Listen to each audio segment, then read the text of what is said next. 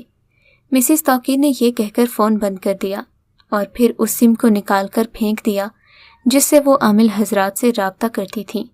انہوں نے اس کے بعد وضو کر کے 2 رکعت نفل پڑھنے کے بعد اللہ تعالیٰ سے اپنے گناہوں کی معافی مانگی اور اس کا شکر ادا کیا کہ اس نے انہیں ان جھوٹے عاملوں کے چکر سے نکالا اور ان کی عزت رہ گئی، ورنہ اگر ان کے شوہر توقیر صاحب کو اس بات کا پتہ چل جاتا تو پتہ نہیں کیا ہوتا۔